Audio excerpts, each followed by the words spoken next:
This is Jamal. Jamal is a boy who lives in a poor neighborhood. He has a friend named Kevin, who lives in a wealthy neighborhood. All of Jamal's neighbors are African American, and all of Kevin's neighbors are white. Because Jamal's school district is mostly funded by property taxes, his school is not very well funded. His classrooms are overcrowded, his teachers are underpaid, and he doesn't have access to high-quality tutors or extracurricular activities. Kevin's school district is also funded by property taxes, so his school is very well funded. His classrooms are never crowded, his teachers are very well paid, and he has access to high-quality tutors and lots of extracurricular activities. Kevin and Jamal live only a few streets away from each other. So how come they're growing up in such different worlds with such different opportunities for success? The answer has to do with America's history of systemic racism. To understand it better, let's look at what life was like for Kevin and Jamal's grandparents. Decades after the Civil War, many government agencies started to draw maps dividing cities into sections that were either desirable or undesirable for investment. This practice was called redlining, and it usually blocked off entire black neighborhoods from access to private and public investment. Banks and insurance companies used these maps for decades to deny black people loans and other services based purely on race. Historically speaking, owning a home and getting a college education is the easiest way for an American family to build wealth. But when Jamal's grandparents wanted to buy a house, the banks refused because they lived in a neighborhood that was redlined. So Jamal's grandparents were not able to buy a home, and because colleges could prevent them from attending through legal segregation, their options for higher education were really scarce. Kevin's grandparents, on the other hand, got a low-interest loan to buy their first house and got accepted into a handful of top universities, which traditionally only accepted white students. This opened up a wealth of opportunities that they were able to pass on to their kids and grandkids.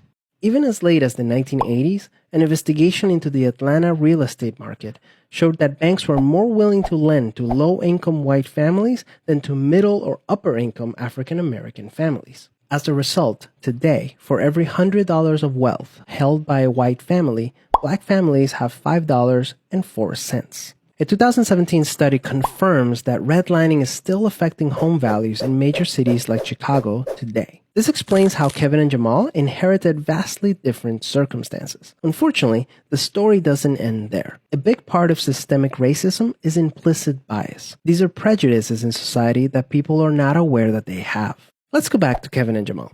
Against all odds, Jamal manages to be the only student from his high school to get accepted into a great university, the same one that Kevin and his high school friends are attending. But after Kevin and Jamal both graduate, Jamal notices that his resume isn't drawing as much interest as Kevin's, even though they graduated from the same program with the exact same GPA. Unfortunately for Jamal, studies show that resumes with white-sounding names get twice as many callbacks as identical resumes with black-sounding names. Implicit bias is one of the reasons why the black unemployment rate is twice the rate of white unemployment, even among college graduates today. You can see evidence of systemic racism in every area of life. The disparities in family wealth, incarceration rates, political representation, and education are all examples of systemic racism. Unfortunately, the biggest challenge with systemic racism is that there's no single person or entity responsible for it, which makes it very hard to solve.